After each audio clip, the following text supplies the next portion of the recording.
सपनों में तो उजाला जब आया, हमारी जिंदगी में उजाला जब आया, जब सतगुरु रविदास महाराज का सपना बाबा साहब ने पूरा किया। हम क्यों चले गए कंदूरी लेकर के, जब हमारे बीच में हमारे सत्संग को सुनने के लिए हमारे लोगों के अलावा दूसरा कोई नहीं आता। तो मैं ऐसा वो काम क्यों करूं जिसको मेरे गुरु ने मना किया है। ब्राह्मणवाद के आधार पर, गैर बराबरी के आधार पर जो तीज त्योहार बनाए गए, जो रीति रिवाज बनाए गए, वो तमाम रीति रिवाज को लात मार करके सतगुरु महाराज ने हमको नई शिक्षा दी और हमको ज्ञान दिया कि आप अपने बच्चों की पढ़ाई लिखाई पर ध्यान दो। आप समनदास जी के सत्संग को नहीं देखते थे, ना सुनते थे। अगर सुनते तो आज मुझे बताने की जरूरत ना पड़ती, क्योंकि जगत गुरु समनदास महाराज जी ने तो हमेशा यही बताया है कि आप किसी की पूजा आराधना ना करें, आप अपने गुरु का नाम अपने मन से लेते रहे और अपने कमाए हुए पैसे को अपने बच्चों की शिक्षा पर लगाए, ताकि बुढ़ापे में आपके बच्चे की शिक्षा से जो बच्चा कामयाब हो जाएगा वो बुढ़ापे में आपकी सेवा करे।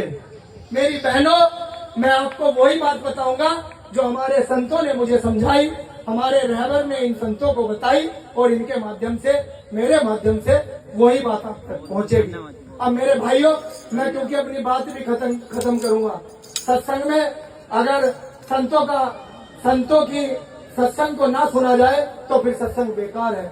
2 मिनट में खत्म करूंगा। मेरा सवाल आपसे है, माताएं बहनें तो हमारी बात को समझ रही है, लेकिन आप कब समझोगे? 12-13 साल की उम्र में आपके बच्चे आपको देख करके सीख रहे हैं, क्योंकि बहुत सारे लोग ऐसे हैं, मुझे नहीं पता कोई यहाँ है या नहीं है, मैंने किसी को नहीं देखा, जो शराब पीते हैं, बीड़ी पीते हैं, तंबाकू खाते हैं, सिगरेट पीते हैं। आपको देख करके आपके बच्चे शौक कर रहे हैं। क्या शौक कर रहे हैं? वो नौजवान शर्म करो जो बारात में, जन्मदिन में, शादी में जाकर के बियर पीते हैं। कल जब बियर के पैसे नहीं रहेंगे तो फिर कच्ची और पक्की दोनों दारू पीने का काम करोगे।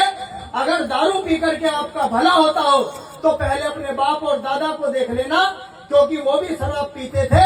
उनकी शराब पीने की वजह से तुम्हें अच्छा पढ़ने का मौका नहीं मिल पाया। अगर तुम भी शराब पियोगे तो तुम्हारे बच्चों को भी पढ़ने का मौका नहीं मिलेगा और फिर तुम्हारे बच्चे भी शराब पिएंगे, तो ये समाज गड्ढे में जाता रहेगा। इस समाज को ऊपर उठाने का काम करो, किसी की बातों में ना आओ, आप जागने का काम करो, आगे बढ़ चढ़ कर हिस्सा लो।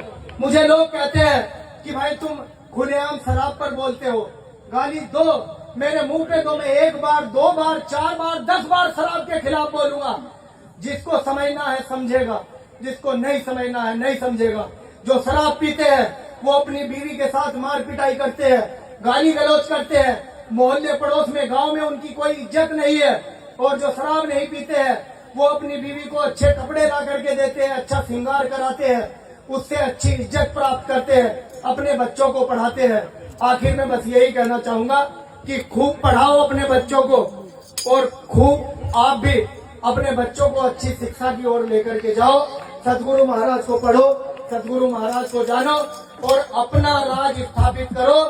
भाई चंद्रशेखर आजाद के सम्मान में मैं 4 लाइन जरूर कहूंगा कि तोड़ दो वो गुलामी की बेड़ियां, तोड़ दो वो गुलामी की बेड़ियां, लगाकर सतगुरु रविदास जी का बुलंद नारा और संतों गुरुओं महान पुरुषों की विचारधारा पर बेगमपुरा राज स्थापित करेगा भाई चंद्रशेखर आजाद चमारा।